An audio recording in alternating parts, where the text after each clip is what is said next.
Assalamu alaikum. Welcome to the Medicos. I am here with another topic that is the bias. Everyone is talking about bias, recall bias, selection bias. But first, you have to know about what is bias. If you know about the bias, then you will know more appropriate information about recall bias, selection bias. Okay.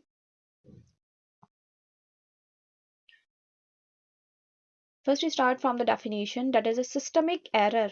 Bias is a systemic error that occurs during the determination of the association between exposure and the disease.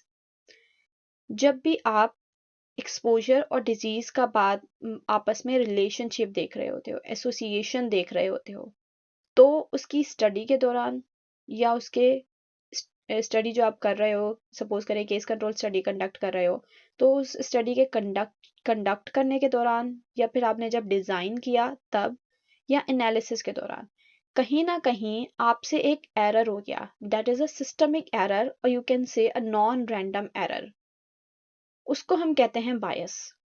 Systemic error occur during conduct, design, and analysis that leads to the faulty results in association between the exposure and the diseases known as bias.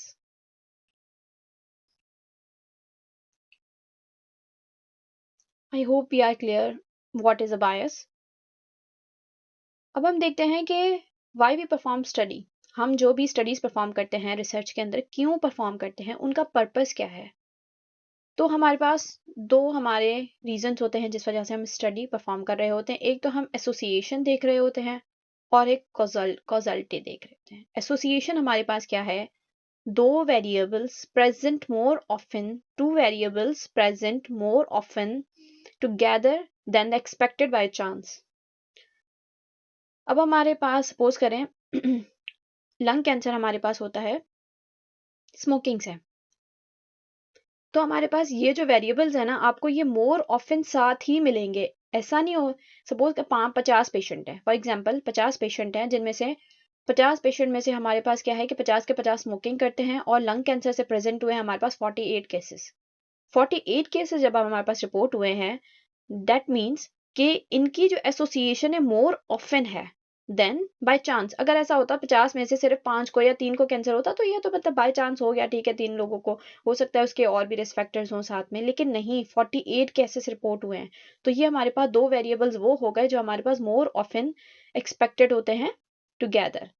और causality हमारे पास क्या होता है, ये भी हम exposure और disease का रिलेशनशिप भी देख रहे होते हैं, लेकिन वो हमारे पास फुलफिल करता है ऑल द हेल्थ क्राइटेरिया. इसमें इतनी जाने की डिटेल में कोई ज़रूरत नहीं है. अब हमारे पास आता है, देखिए स्टडी जब भी हम परफॉर्म कर रहे होते हैं तो हमारे पास कितने तरह के लोग होते हैं. एक होता है सब्जेक्ट, ठीक है, जिसको हम पार्टिसिपेंट्स भी कह सकते हैं, ये पार्टिसिपेंट हो. एक होता है इंटरव्यूअर, ठीक है, जो हमारे पास कंडक्ट कर रहा होता है. तो हमारे पास दोनों तरह से हमारे पास बायस बनता है. सब्जेक्ट का भी बायस होता है और हमारे पास दूसरा कौन सा बायस होता है, इन्वेस्टिगेटर बायस. ठीक है, एक इन्वेस्टिगेटर बायस होता है और हमारे पास दूसरा कौन सा होता है, सब्जेक्ट बायस. सब्जेक्ट बायस हमारे पास दो तरह के होते हैं बायस, रिकॉल बायस और हमारे पास हॉथर्न बायस. रिकॉल बायस हमारे पास केस कंट्रोल स्टडी से रिलेटेड होता है. ठीक है, इसमें हम चीज़ें क्या करते हैं, रिकॉल. अब पेशेंट को जो है मसला होना था, सपोज करो डिजीज हो गई है, लेकिन अब वो पास्ट में जाके एक्सपोजर्स को देख रहा होता है ना, तो ये रिलेटेड होता है to the case control study where you can go back in the past and analyse exposure status. ठीक है, पेशेंट को डिजीज हो गई है अब, लेकिन अब पास्ट में जाकर आप क्या करेंगे, जो भी उसका एक्सपोजर स्टेटस था ना, उसको आप एनालाइज करेंगे. तो आप जाहिर सी बात है पेशेंट क्या करेगा, रिकॉल करेगा पास्ट में जाकर.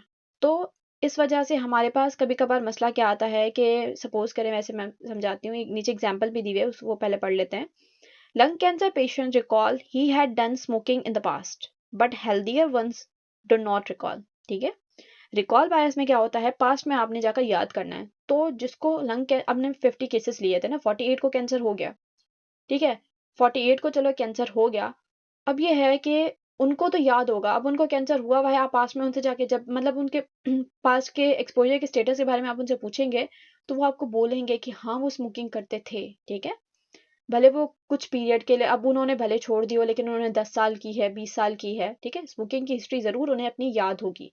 लेकिन जो हमारे पास 50 में से जो 3 बच गए थे जिन्होंने पास्ट में स्मोकिंग तो की थी, लेकिन ये है उनमें कैंसर डेवलप नहीं हुआ। तो ऐसे केसेस में हमारे पास क्या होता है कि वो उन्होंने 10 साल पहले जो है ना, अभी स्मोकिंग क्विट कर दी है सपोज, तो उन्होंने 10 साल की, 15 साल की क्या की, उनको ना मतलब आइडिया नहीं होता, और कुछ को तो मतलब ऐसे याद भी नहीं होता कि हाँ era कि वो कहते हैं ऐसे कभी कभार कर ली थी, जबकि ऐसे कभी कभार नहीं होता, उनके हिस्ट्री होती है अच्छी खासी, लेकिन उनको याद नहीं होता, रिकॉल में मसला होता है। क्योंकि उनको डिजीज हुई नहीं, तो उनको अहमियत भी नहीं पता उस चीज की। ठीक है, तो यहाँ पे हमारे पास क्या आ जाता है, रिकॉल बायस आ जाता है। ठीक है, जब हमारे पास ये हम किस में देखते हैं, केस कंट्रोल स्टडी में। और हमारे पास अब आता है हॉथर्न बायस, ये हमारे पास कोहॉर्ट स्टडी से रिलेटेड होता है। ये हमें हॉथर्न बायस क्या होता है, ये हमें कब मिलता है, जब भी आप किसी पेशेंट को ऑब्जर्व कर रहे हो। ठीक है, आपने एक ग्रुप बनाया पार्टिसिपेंट्स का, आप उनको अंडर ऑब्जर्वेशन रख रहे हो। ठीक है, तो वो क्या करते हैं, या तो अपना बिहेवियर मॉडिफाई कर लेते हैं या एलिमिनेट कर देते हैं अपना बिहेवियर। सपोज करें, एक एग्जांपल दी हुई है, अगर एक पेशेंट है स्मोक करता है, ठीक है, बहुत से इसमें वो स्मोक करते हैं, बट आप वो अब अंडर ऑब्जर्वेशन है, आप उन्हें हर वक्त देख रहे हो, तो वो क्या करते हैं, अपनी स्मोकिंग को क्विट कर देते हैं। ठीक है, जाहिर सी बात है ये आपके आउटकम क्या करेगा, अफेक्ट करेगा। अब हमारे पास देखें कि हॉथन बायस में क्या है कि जैसे कुछ स्टूडेंट्स होते हैं, बच्चे होते हैं, ठीक है, वो अपने माँ बाप से छुपके स्मोकिंग करते हैं। अब ये है कि जब अंडर ऑब्जर्वेशन, जब माँ बाप ने उन्हें देखना स्टार्ट किया ना, वो क्या करते हैं, या तो अब वो जो है ना छुप छुप के कर रहे होते, मॉडिफाई कर लेते हैं अपना बिहेवियर, या फिर छोड़ देते हैं। उनके सामने तो कम से कम नहीं करते। ठीक है, तो ये वही चीज़ है। इस वजह से हमारे पास क्या आएगा, जब उन्होंने अभी वो स्मोकिंग कर तो रहे थे, लेकिन उन्होंने अपना बिहेवियर मॉडिफाई कर लिया या उन्होंने अपना बिहेवियर ख़त्म कर दिया, तो इस वजह से जाहिर सी बात है आपकी आउटकम ऑफ स्टडी पे जो है ना वो असर पड़ेगा। आपको वो जो है ना आउटकम स्टडी नहीं मिलेगा जो आपको तब मिलता जब वो है ना उसने अपना बिहेवियर अपना मतलब मेंटेन किया हुआ होता। तो आपको पता लगता ज़्यादा कि जाहिर सी बात है कि एरर्स आएंगे इसके अंदर, हॉथर्न बायस के अंदर। अब हमारे पास आता है, पहले हमने पढ़े सब्जेक्ट से रिलेटेड, पार्टिसिपेंट से रिलेटेड क्या हमारे पास बायस, ठीक है, क्रिएट होता है, सिस्टमिक एरर कौन सा क्रिएट होता है।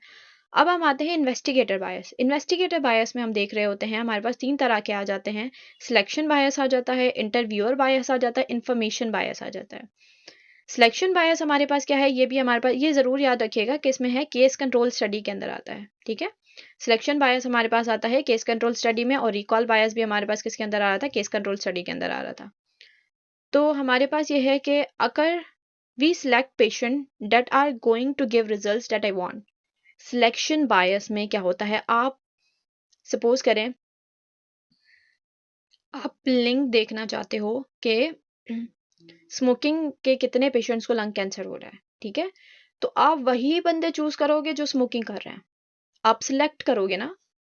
तो जो ऐसे लोग हैं जिनमें बगैर स्मोकिंग के भी लंग कैंसर हो रहा है, वो थोड़े से निग्लेक्ट हो जाएंगे।